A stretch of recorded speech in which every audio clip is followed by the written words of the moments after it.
नमस्कार. आपण पाहत आहात GD न्यूज. बातमी म्हणजे थेट वास्तव. अवैध दारू विक्रेता आकाश बावने यांच्यावर 7 नोव्हेंबर 2025 रोजी रात्री 9 वाजता झालेल्या छाप्यानंतर FIR मध्ये आकाश वसंत बावने यांचे नाव नोंदवले गेले नाही. पोलिसांवर संशय. सिंधी रेल्वे अवैध दारू प्रकरणातील धक्कादायक घटना. वास्तव पुढीलप्रमाणे. दिनांक 7 नोव्हेंबर 2025 रोजी सिंधी रेल्वे पडसगाव रोडवरील अवैध दारू विक्रेता आकाश बावने यांच्यावर रात्री 9 वाजता पोलिसांनी छापा टाकला.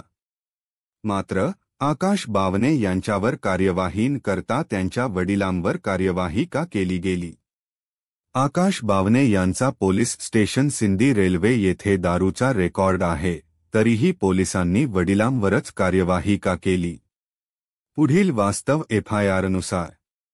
दिनांक 7 नोव्हेंबर 2025 रात्री 9:52 FIR क्रमांक 0281. महाराष्ट्र दारूबंदी अधिनियम 1949 कलम 77 65 इ अंतर्गत गुन्हा नोंद.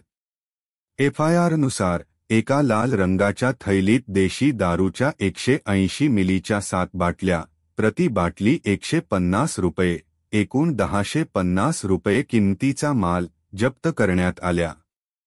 FIR मध्ये नमूद आहे की आरोपीने झाडाझुडपांचा आणि अंधाराचा फायदा घेऊन पळ काढला. पोलिसांनी पाठलाग केला, परंतु आरोपी सापडला नाही. टिनाच्या शेडमध्ये तपासणी केली असता लाल रंगाच्या थैलीत 7 बाटल्या देशी दारू मिळून आल्या. संबंधित अधिकाऱ्याशी फोनद्वारे संपर्क. पोलीस हवालदार प्रफुल्ल दामोदर डफ, बक्कल क्रमांक 121. त्यांनी सांगितले की 7 तारखेला आकाश घरी हजर नव्हते, म्हणून त्यांच्या वडिलांवर कार्यवाही करणे अत्यंत महत्त्वाचे होते. कार्यवाहीवर संशय का? स्थानिक नागरिकांच्या मते रात्री 9 ते 10 वाजेदरम्यान आकाश घरी हजर होते. रेकॉर्डवरील गुन्हेगारांवर कार्यवाही होते की कुटुंबियांवर? आकाश घरी हजर नव्हते तर त्याला फोनद्वारे बोलावून का घेतले नाही?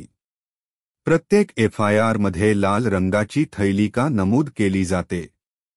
वृद्ध वडिलांवर कार्यवाही केल्याने आपल्याला काही होणार नाही, असे आकाश बावने यांच्या बुद्धीमागे आहे का?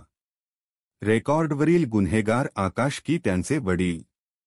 आरोपी फरार झाला तर आकाश बावने यांच्यावर गुन्हा का नोंदवला गेला नाही? पोलीस आकाश बावने यांच्यावर कार्यवाही का करत नाहीत? स्थानिक नागरिक या प्रकारावर संशय व्यक्त करत आहेत. या सर्व प्रकरणावर वरिष्ठ अधिकारी काय कारवाई